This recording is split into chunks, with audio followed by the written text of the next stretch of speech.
Hey, what's up, everybody? True Boxing here. Thank you for coming back to Get Hit with the Truth. So today we are doing the 2023 top 10s, as we are going to look at my number 4 cruiserweight in the world right now, the former 3-time world champion Mairis Breidis. So before we get into that, if you could smash the like button, leave a comment, or subscribe to the channel, I really do appreciate any and all support that I can get as I continue to build my channel here.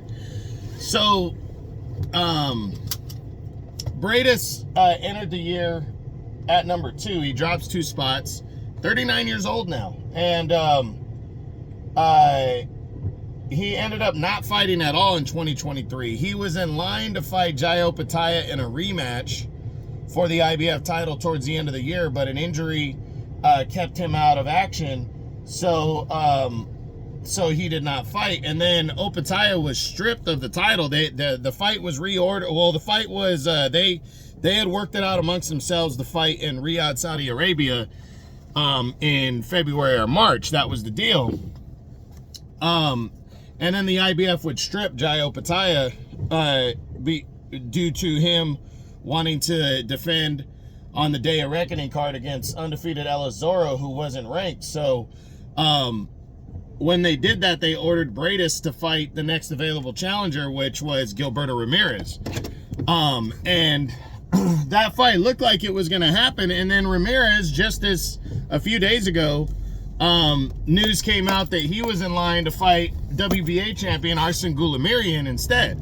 So, an interesting turn of events now, because the IBF has, because of the money, Mairis Breidis would really prefer to fight Jai Opetaia because of the money they were going to pay. So it looks like, even though it hasn't been made official, it looks like Jai Opetaia and Mairis Breidis, the fight's going to go through for the vacant IBF title. The IBF has not confirmed that yet, but all intents and purposes are pointing in that direction, that Opetaia and Breidis two is going to happen for the vacant IBF title. And my personal opinion is, if that's the case, I honestly think Jai Opetaia is going to beat Mairis Breidis again.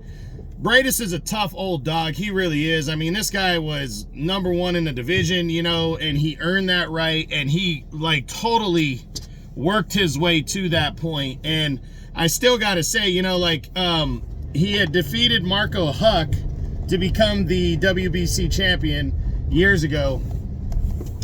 And that pretty much punched his ticket to the World Boxing Super Series Season 1, where he got to the semifinals and still to this day gave Oleksandr Usyk the toughest fight of his career. It was in Breidis' home country of Latvia, but still, he gave him the toughest fight of his career as they unified titles, and Usyk got out of there with a majority decision win. And then he joined Season 2 of the World Boxing Super Series. He got a gift decision against Noel Gavor after he had come in the number 1 seed. He chose Gavor and got a gift decision, then got a controversial knockout victory over Krzysztof Glowacki in the semifinal, and then in the finals went in as the underdog against power-punching Junior Dortigos and completely dominated and outboxed him to a 12-round unanimous decision. So he faced adversity a couple times and pulled through, and stayed the and became the top dog without question at 200 pounds. And then, you know, in 2022 he got beat against Jai Opetaia, but Opetaia is a younger fighter, much younger fighter, and you know, that's not really a big surprise that a younger fighter beats an older fighter. But Jai Opetaia, I mean, the guy just looks sharp. He looks very good. He's strong. And he's quick. And Breidis at 39, and the fact that he hasn't fought since the Opetaia loss, so we're looking at a 1.5-year layoff in between fights. I just don't know. I don't know how good he can do in this fight. But he's a game old veteran, and I think he's going to be in it. It's supposed to take place on the Fury Usyk undisputed title undercard. It's supposed to be the co-feature, so it's a big deal. So Breidis is definitely going to bring it and go for it. But I think he's going to lose, and once he loses, I think Breidis is likely going to retire. you know, and definitely not fight the remainder of the year. But I do think he'll be competitive enough to where he's still a top 10 guy. I don't see him finishing in the top 10, though, because I feel it is going to be a convincing fight. But we'll see. You know, I mean, you never know. We just got to wait and see what goes down.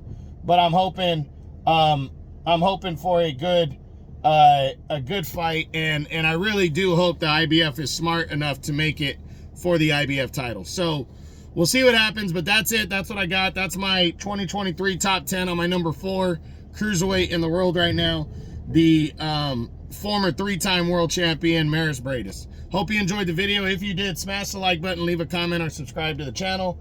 I appreciate any and all support. This is True Boxing. You've been hit with the truth.